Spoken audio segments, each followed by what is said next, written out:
Ano po ang unang palatandaan na alam mo mahal ka ng isang tao? What is the first sign that proves that somebody really loves you? Ano po sa tingin niyo? Kapag ba inaalagaan ka, pag may sakit ka, patunay na ba yon na mahal ka ng tao?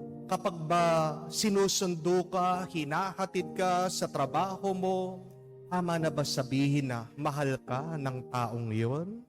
Kapag ba pinapakain ka, pinagluluto ka, yun na ba ang katunayan na mahal ka? Pag hinahalikan ka, is it a sign of true love?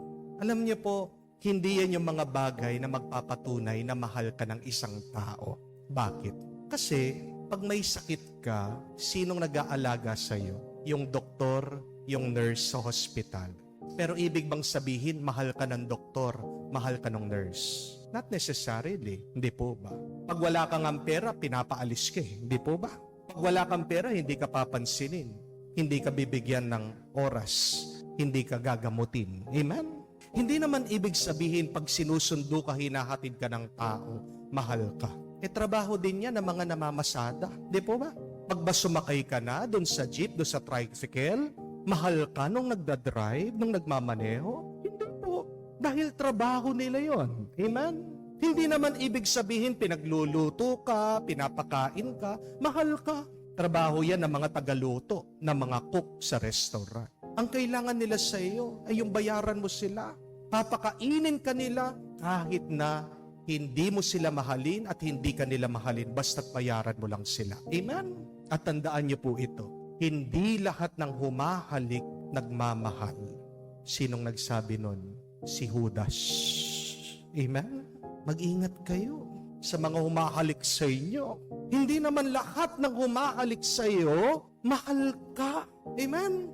Kaya nga ang tanong, ano ang unang palatandaan na masasabi mo, mahal ka ng isang tao? What is the first sign to really know that somebody loves you? Listen to this. It is the act of listening. Pag marunong makinig yung tao sa iyo, yun yung palatandaan, yun yung patunay, mahal ka niya. Yan yung turo ng ating Panginoon. Tinatanong sa kanya, ano yung unang pinakamahalagang kautusan? At sumagot ang ating Panginoon, ano sinabi niya? Makinig kayo, o Israel. Bago niya sabihin yung, mahalin mo ang Diyos sa buong isip, lakas mo, kaluluwa mo. Bago niya sinabi yung, mahalin mo kapwa mo kung paano mahalin ang sarili mo. Ano yung sinabi ng ating Panginoon? Listen, makinig. Yun yung palatandaan, yun yung patunay na ikaw ay nagmamahal.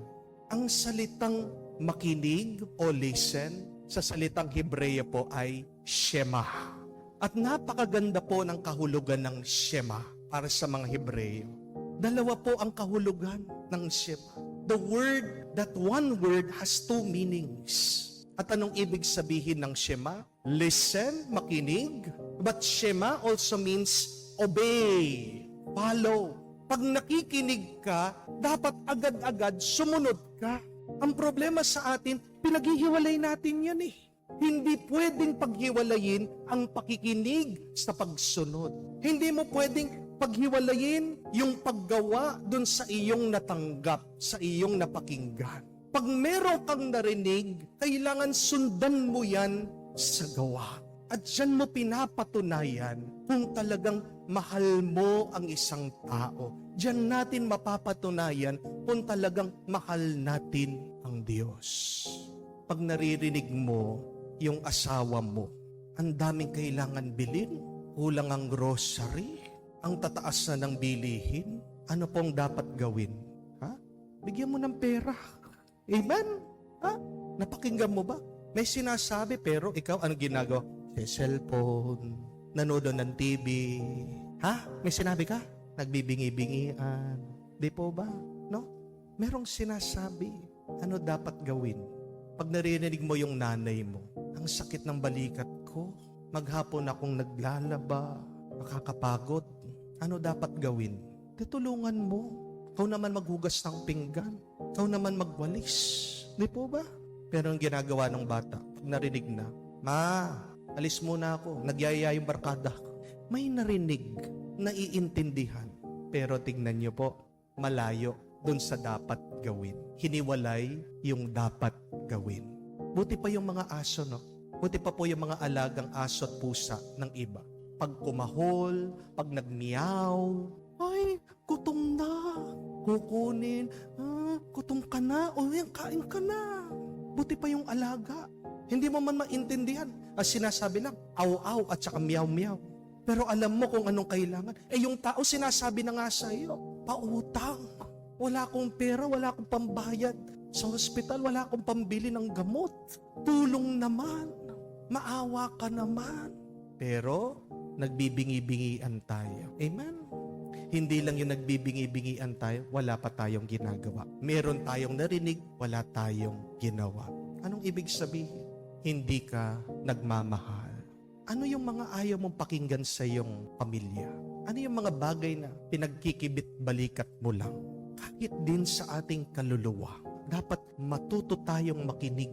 Pero paano tayo makikinig kung napakaingay ng ating kapaligiran? Tayo ay palaging tinatawag ng Diyos. Magsimba ka, makinig ka naman sa salita ng Diyos. Pero nung sinasabi ng iba, Father, kahit na paminsan-minsan lang ako nagsisimba, hindi ako masamang tao. Wala naman akong inaatraso. Wala naman akong ginagawang masama. Tandaan niyo po ito, ha? We are not called to be good. Hindi tayo tinatawag ng Diyos maging mabuti. Ano ang unang-unang tawag ng Diyos sa atin? Ano ang unang-unang paanyaya ng Diyos sa atin? To love. Magmahal ka. Kasi meron mga tao dyan mabuti pero hindi marunong magmahal. Amen? Oo, wala nga silang ginagawang masama. Pero wala din silang ginagawang mabuti. At ang tanda na ikaw ay nagmamahal ay yung marunong kang makinig. Kung hindi ka marunong makinig sa Diyos, paano magiging mabuti ang iyong buhay? Imposible. Hindi mo naman ginawa yung iyong sarili. Hindi mo naman alam lahat ng bagay. Hindi po ba? Kailangan pa rin makinig ka dun sa mas nakakaalam sa iyo. Dun sa mas marunong sa iyo. Ang Panginoon. It is not enough to be good. Remember that. It is better that you love. Because when you love, you are complete. When you love, you complete others. Tandaan niyo po yun. Mas mabuti ang nagmamahal kaysa dun sa sabihin mong mabuti ka. Hindi sapat yung mabuti ka lang. Amen? Sa bagay, pagpasensya niyo na po yung ibang tao. They cannot give what they do not have. Nag-e-expect ka ng pagmamahal sa isang tao? Tingnan mo yung buhay niya. Yung nga sarili niya, hindi niya kayang mahalin eh. Amen? Huwag kang maghahanap ng pagmamahal sa isang tao na hindi niya kayang mahalin ng kanyang sarili. At paano mo malalaman ng isang tao, minamahal niya yung sarili niya? Kung kaya niyang ingatan yung kanyang sarili, kung kaya niyang alagaan yung kanyang sarili. May nararamdaman na sakit, hindi pinapansin. Sumasakit na yung kanyang puso, sumasakit na yung kanyang baga. Okay lang, sige, sigarilyo para na sigarilyo. Sumasakit na yung tiyan, sumasakit na yung paa, hindi na makalakad. Sige, inom pa rin ng inom ng beer, toma pa rin ng toma. Di po ba? Nararamdaman na sa kanyang kaluluwa, mali yung ginagawa niyang hindi pagiging tapat sa asawa niya, sa pamilya niya. Alam niya, makasalanan siya.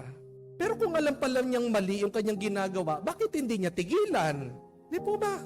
Hindi marunong makinig sa kanyang sarili, sa kanyang kaluluwa. Kaya, huwag kayong ma-disappoint sa mga taong yan. Naghahanap ka, gusto mo, nag-i-expect ka, mahalin ka. Siya nga, hindi niya kayang mahalin yung sarili niya. Kaya ano dapat ang gawin sa mga taong ito? Pagpasensyahan mo at pakinggan mo din sila. Nangangailangan sila ng tulong. Bago tayo magmahal, ang unang-una dapat nating gawin ay yung makinig. To listen is to love. To love is to listen. And when you listen, follow and obey. Pag pinaghiwalay mo yung pakikinig,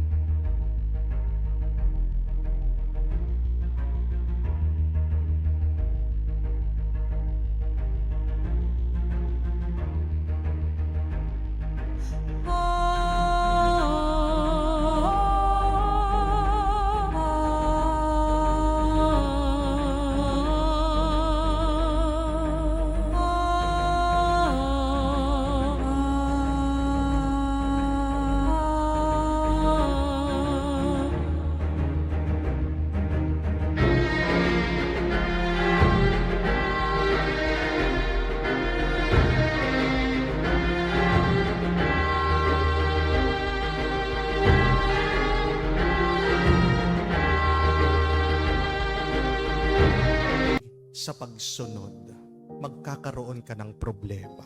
Pero pag magkasama ang pakikinig at ang pagsunod, yan na yan tunay na palatandaan ng pagmamahal. May grasya diyan.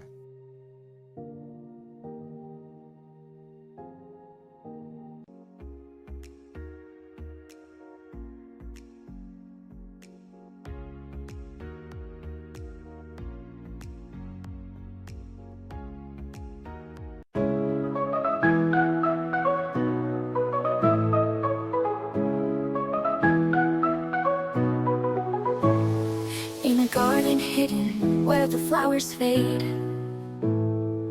memories lie still in the silent glade. Petals once so vibrant, now a muted hue. In the garden of forgotten flowers, I find thoughts of you. The roses once so red, now a quiet gray. Whispers of the past in the light of day. Each blossom tells a story of love that used to be. In the garden of forgotten flowers, I find thoughts of you. In the garden of forgotten flowers, where dreams once bloomed, love's lost fragrance in the air consumed.